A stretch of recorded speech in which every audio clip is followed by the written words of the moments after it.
शाह साहब आप कंटिन्यू कीजिएगा, जो आप मिडिल ईस्ट पे इसके जो असरात हैं उस हवाले से बात कर रहे थे।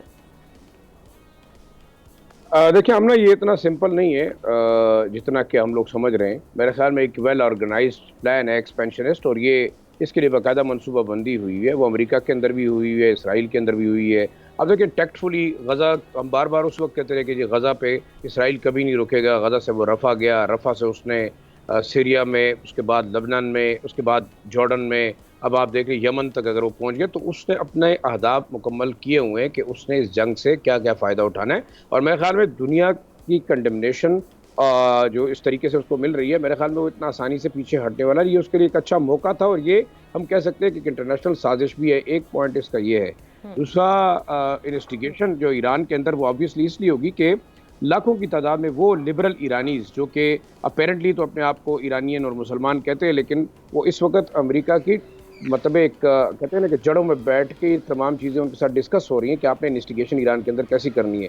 जो मैं इसमें अहम नुकता हम कहते हैं कि हम लोग कैसे इफेक्ट होंगे। हम लोग ऐसे इफेक्ट होंगे कि अगर अमेरिका इस जंग में कूदता है तो फिर मेरे ख्याल में एस्केलेशन ज़्यादा होगी। अभी तो फिलहाल मेरे ख्याल में ये तमाम दुनिया ये समझती है कि इसराइल अपने नेबर्स के साथ लड़ रहा है, ईरान जो है वो इनडायरेक्टली हमास और उसको सपोर्ट करता रहा है, और ये रिटेलिएशन। देखिए, ईरान के अंदर 2 बड़े हमले हुए। आप समझ रहे हैं जो हेलीकॉप्टर का वाकया हुआ, ईरानी प्रेसिडेंट जो मरे, तो आपके ख्याल से कोई आम सिंपल वाकया नहीं था। उसको अगर देखा जाए तो वो भी एक इसराइली कार्रवाई थी, और बाकायदा उससे पहले इसराइली जो डिफेंस मिनिस्टर थे, उन्होंने एक छोटा सा हेली अपने एक्स पे शेयर भी किया था कि हम ये करने जा रहे हैं। अब एस्केलेशन कैसे बढ़ेगी? मेरे ख्याल में अगर अमेरिका कूदता है और दूसरे इत्तेहादी सपोर्ट करते हैं मिलिटरीली इसराइल को, तो फिर ईरान का टारगेट सऊदी अरेबिया भी होगा, ईरान का टारगेट कतर भी होगा, ईरान का टारगेट यूएई भी होगा।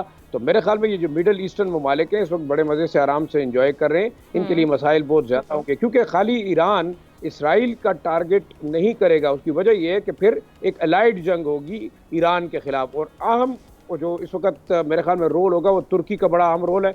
Pakistan obviously in the I of storm, इसलिए कि इस वक्त देखें पाकिस्तान जो इफेक्ट होगा वो इनडायरेक्टली थ्रू इंडियन एस्केलेशन होगा। अब आप देखेंगे, मुझे तो ये खदशा नजर आ रहा है कि जैसे वहाँ पे एस्केलेशन बढ़ेगी, यहाँ पे पाकिस्तान को प्रेशराइज करने के लिए इंडियन लाइन ऑफ कंट्रोल पे, बॉर्डर पे, अक्रॉस द वेस्टर्न बॉर्डर कार्रवाइयाँ करने शुरू करेंगे। क्योंकि देखिए, जो मॉडल इसराइलीज अपना रहे हैं वो इंडियन यहाँ पे जो है वो प्रैक्टिस कर रहे हैं, और इसमें कोई दूसरी राय नहीं है कि ईरान के बाद पाकिस्तान बिल्कुल सेहूनी ताकतों का एक बहुत बड़ा टारगेट रहेगा। और आपका मिसाइल प्रोग्राम, आपका न्यूक्लियर प्रोग्राम, आपका जो IMF का नेक्सस है, अमेरिका और उसके इत्तेहादियों का जो ओवरऑल एक पाकिस्तान के खिलाफ एक कहते हैं ना कि एक प्लान जो है वो बड़ा टैक्टफुली जा रहा है। तो मैं तो खुदा न खास्ता ये देख रहा हूँ कि अगर इस वक्त चाइना, रशिया और जो इस्लामी ममालिक, ताकतवर ममालिक है जिसमें आप इस वक्त तुर्क रूल आउट नहीं कर सकते, ये लोग अगर कोई क्लैरिफिकेशन छोटी सी मैं कर दूं। जी आमना, क्लैरिफिकेशन ये कर दूं, इब्राहिम रईसी जो सदर जिनकी शहादत हुई थी हेलीकॉप्टर में, ये हाई लेवल इन्वेस्टिगेशन ईरान की हुकूमत ने की थी, और इवेंचुअली उन्होंने कहा था कि टेक्निकल फॉल्ट की वजह से उनकी शहादत हुई है।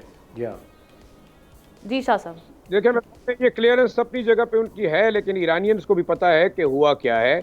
मेरे ख्याल में उनकी क्लियरेंस तो जाहिर बात है अपने लोगों को जस्टिफाई करने के लिए। ईरान बहुत ताकतवर है। इस्माइल हानिया को कैसे मारा गया? इस्माइल हानिया तो उनके घर में आके मरे। बैकलैश का सामना भी रहा ईरान को। एग्जैक्टली आखिरी ना हमास, मैं ज़्यादातर मिडिल ईस्ट के ऊपर ज़्यादा फोकस, बहुत सारे सहाफ़ियों से डिस्कशन होती है, इसमें इजिप्शियन भी हैं, जॉर्डेनियन भी हैं, इस वक्त पाकिस्तान के अंदर भी काम करें। अगर आप उनका वर्जन सुने तो मेरे ख्याल में हसन नसरुल्लाह की शहादत में भी टॉप ईरानियन एजेंट्स इन्वॉल्व थे, और वो शख्स जो वहाँ पे ईरान से बाकायदा गया जो लोअर लेवल के कमांडर्स के जनाजे के अंदर, उसके बाद हसन नसरुल्लाह को टारगेट किया गया, और ये भी ईरान के ऊपर एक बहुत बड़ा ब्लेम है। ईरान ने रिटेलिएट क्यों किया है? हसन नसरुल्लाह को अब जाहिर बात है कि इंटेलिजेंस फेलियर है, और इस्माइल हानिया की जो किलिंग है वो भी एक इंटेलिजेंस फेलियर है, और ईरान को मानना चाहिए कि उसके अंदर ऐसे एलिमेंट्स हैं जो उसके खिलाफ काम कर।